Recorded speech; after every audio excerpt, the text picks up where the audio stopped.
Welcome back, ladies and gentlemen. You're watching Arnold Holland News, the only news you'll ever need because you have no other choice. And in today's video, I got one question to ask you guys. Where the is Kang?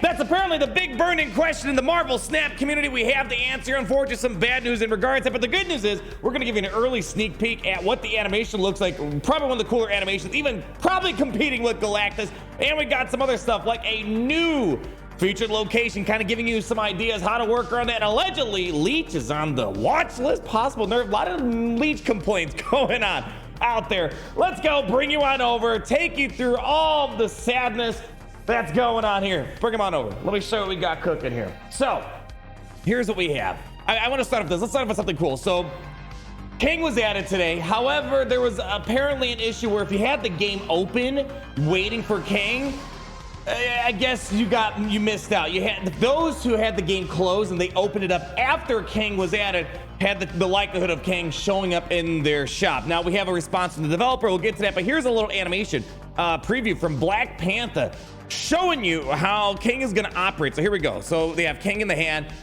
Really cool animation. So here they go. They're playing Thor. They're playing Kang. They're going to go end their turn. And Kang is basically what I'm expecting to be a cube saving card. A very advanced version of Daredevil. So there you go. You got Thor.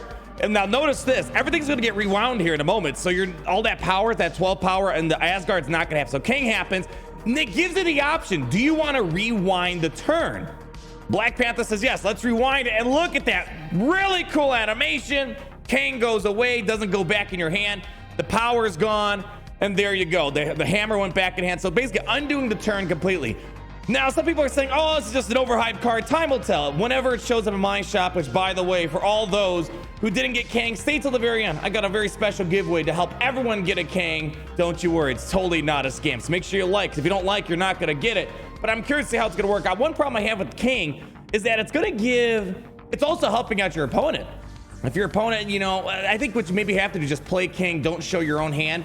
And then your opponent's not going to see what you were playing. So I think that's how you got to look at this card. If you play your best play with Kang, then your opponent's going to know what you're doing. So I think if you're going to play Kang to make sure your opponent's not benefiting from your own Kang, you basically play nothing on that turn. And also, developers have said this will also unwind snapping. So if someone snapped during this turn and you unwind it, you can remove the snap as well and start over. So that is crazy, crazy powerful stuff right there. But in regards to the developers, so yeah, the Marvel Snap's always had this problem. It's weird. There's not a lot of hype built around new cards that come to the game. Kang has a lot of hype because it's a Series 5, which, by the way, they said it's going to be a Series 5 with Thanos and Galactus for a long time. So it's not going to drop down in value, meaning you can feel some confidence that it's not going to lose value with this collector token. 6,000 tokens needed, and it's going to be there for a while. But I agree with Crack and Noel. Just watch 5 streamers and myself not get Kang on release day. How in the world can we hype and make content for new releases if they don't show up? Guess I'm playing Destiny 2 today. And then Steven Jarrett said, yeah, we know this sucks. The new card that week will be guaranteed on your first refresh after next client patch. So whenever the patch happens, Kang will show up in your shop, guaranteed. But yeah, one of the problems of Marvel Snap is I play a lot of games. When a new character comes out, or whatever it might be, whatever game it is, there's a little bit more hype. People can test run it. People get maybe like a weaker variant of it to keep in their roster, and then they'll be incentivized, maybe upgraded a bit more. They need to do something in Marvel Snap where when a card gets released, everyone can play it for a few hours, maybe a day, maybe 20 matches, to give you a test run to kind of feel sort of excited about these new cards, see how it is, how it's going to impact. I think that would even incentivize people to say, hey, I'll spend some money, get some collector tokens, maybe buy these cards, or just it'd be fun for people to play these cards for free. I've never seen a game have like no hype around new additions to the game. Like no one heard really about Shanna and all those other cards, unless they're really, really good and a few streamers find out. Anyways, moving on here. This is actually another great post here by Chris Mullen. New cards automatically appear in the token shop on the day they release, and it seems like that's what they're going to try to do. That when a new patch happens, the card will show up right away. I don't know if this is going to be all future cards, maybe just for Kang. Time will tell. I want to put this guy on your radar here. Oh my gosh, the amount of Leech posts are insane in Marvel Snap right now. Leech, mostly because of Thanos, people putting Leech in the deck and Lockjaw pulling Leech out of the hand. It's a little frustrating for people. I can't even count how many Leech posts there are. Well, developer said it's on the watch list. Leech, that is. Doesn't mean it's going to get nerfed, but they're watching its interaction. I will admit, yeah, Leech is one of those cards that doesn't feel good to lose to, but when does it feel good to lose, right? But yeah, Leech is one of those. I don't want to say it's a leader of sorts, and there's ways to counter Leech, but the thing is you got to hope you have the right deck against someone who has Leech. So if you have, like, for example, Infinite, you have your Self-Destroyer, cards that you would like to get their effects like Typhoid Mary, Red Skull, that's when Leech is kind of a trash card at that point. So I don't know if they're going to do much about it, but man, Leech has been driving people up the walls. And I know the feeling, especially if you run like an ongoing on-reveal thing. It's a lot of power in that type of card. The problem that I have is, man, I don't like them just constantly nerfing cards, buff cards. That's what I would like to see, especially Leech, which is it's a lower pool card. It's a very powerful card for free-to-play players out there. I don't know. It's very controversial. I'm in the camp where I feel like they should be buffing cards. They've been on kind of a nerf streak lately, and the buffs have been like, okay. Anyways, let's talk about our feature location. We have the Quantum Realm. It's going to be coming out as a feature location, so you're going to see a very high likelihood of seeing this location show up. And again, the main gist of the story is, and I'd say it's kind of true, feature locations are sometimes the best times to climb. My first time getting to Infinite was because of feature locations like Rickety Bridge, as well as Collapse Mine. But here's Quantum Realm. It's going to be showing up later on today.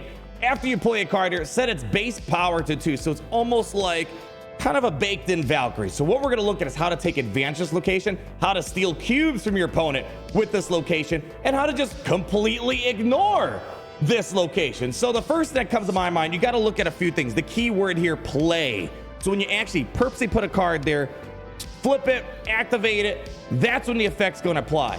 But there's a few workarounds here to kind of ignore this or take advantage of it. Lockjaw is obviously the one that comes to mind. It's already a 2-power card already, so that's not going to affect you. However, when you're placing cards on the Lockjaw and you're pulling a random card out of your deck, the card that gets pulled out of your deck, it's not played. So if you pull out Magneto, or as they were saying, Leech, the power should not get reset to 2. So that's one way of completely bypassing it. However, when you play the card to send in the Lockjaw to pull out something else, the card that you use to throw down, that one will be changed. So if you're playing, for example, the Infinity Stones, those Infinity Stones would be set to 2 power before they get sent through the Lockjaw process. So again, a way to take advantages or just completely ignore this. Kind of in the same vein, very similar. Jubilee you play, she'll actually get it boosted power. She'll go from 1 to 2.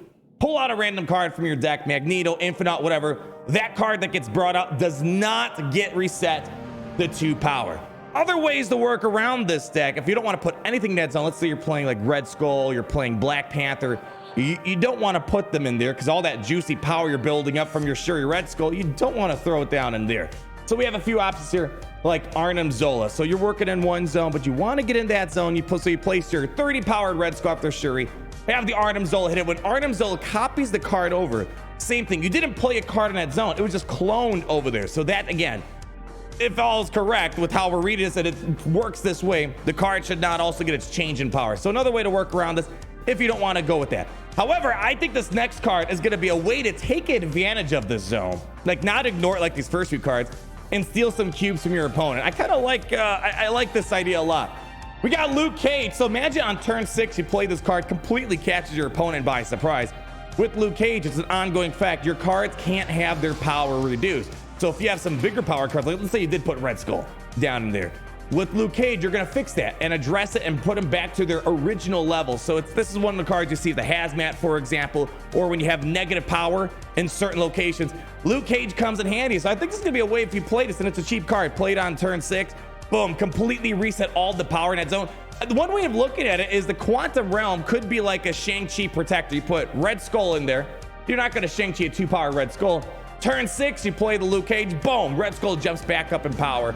And there you go. So I think Luke Cage is going to be one that gets a lot of use. Cerebro, always one of those fun looking cards. Your highest power card gets +2 power. So basically, if you could try to run a Cerebro 2 type of deck, that is going to be a way to take advantage of this. So almost technically any card can be 2 power. You have Cerebro, connect the dots, line up all your 2-powered cards, amplify their power. So I think Cerebro 2 might be one of those that come in handy with this location. The other ways of handling this is just use ongoing effect cards. Basically with ongoing effect cards like Devil Dino, one of the more popular ongoing cards out there. With Devil Dino, you play it, the base power will be changed. So Devil Dino, instead of 5-3, it'll be 5-2. But the additional power that they gain from the ongoing effect is not applied by the Quantum Realm. So if you're able to get your Devil Dino up to 15 or power, whatever, 15, 16 power, that is not going to be affected by Quantum Realm. However, you will lose out on 1 power there, but this effect will not change. In the same vein of this, Darkhawk, same thing, 2 power. It's just like Devil Dino, but instead of your hand, it's the opponent's hand. You're able to get your Darkhawk to get more power. Technically, this Quantum Realm will buff Darkhawk, so instead of being a 0 power card, it's going to start off at the base of 2, so you're getting a +2 power, so almost kind of a pre-nerf Darkhawk as an option. Same thing here, one of my favorite cards now. I've been seeing a lot of you guys unlock this card at the series drop. I can't be more happy for you guys. Null is such a fun card. Same thing here. Null's going to get a +2 base power, but all that ongoing effect with all the combined power of all the cards destroyed, that's not going to get changed. Funny thought I had. It's surprising that the Kang, Galactus, Thanos are those permanent Series 5 baddies. I'm surprised Null wasn't added. Pitiless, he's definitely kind of a big baddie in my opinion. But you know what? I'm glad the card's being more accessible. It's such a banger card. And one other card I want to put on your radar, I'm just kind of throwing a lot of different stuff out there, depending on what decks you have, what cards you have. Hopefully these varieties help you guys out. Dracula, if you're running discard stuff, Dracula's going to work fine. So Dracula, you know, you place it, it'll be 4/2. It's not going to matter because they completely change their power with whatever you discard from your hand. So if you discard the Infinite, Apocalypse, America Chavez, whatever you're discarding from your hand, Quantum Realm should not affect Dracula. So another way of bypassing the effects of a particular location. So hopefully we got a lot of ideas on your radar how to take advantage. I think there's going to be a lot of ways to take advantage. And if you know how to use this location better than your opponent, it's going to be one of the great times to climb inside of Marvel Snap. But if you made it this far, that obviously means you're here for the Kang giveaway. If you're like me and you're sad that Kang did not show up in your shop because you left the game open, it wasn't closed, and you got boned, don't worry. For everyone who liked this video today, we got an approved giveaway by Marvel Snap. So it's going to be the I'm sorry we screwed up type of give. So make sure you like, you subscribe, comment down below, and if you do, you'll get for free Kang! Right? Come on, this looks better than the Kang that's officially given inside of Marvel Snap. A big shout out to Chris Ray for making this right now. I gotta say this, speaking of, what is this? This is the Venomized Thor. I really hate these variants inside of the collector token. It's already bad enough how hard it is for people to get the cards they want. The collector token shop already is kind of a wonky model. Putting just cosmetic variants in there does not help it out anymore. They should have just a separate like collector token exclusive variant thing or whatever for people to spend their tokens on. But nonetheless, I thought this was funny. But that's gonna wrap it up for today, ladies and gentlemen. Thank you so much for stopping by Arnold Holland News. It's the only news you're ever gonna need because you have no other choice. I'll catch you guys later. Hopefully Kang shows up and we can do a lot of fun testing. But you know what? In the meantime, always remember that it's great to be in the Empire today.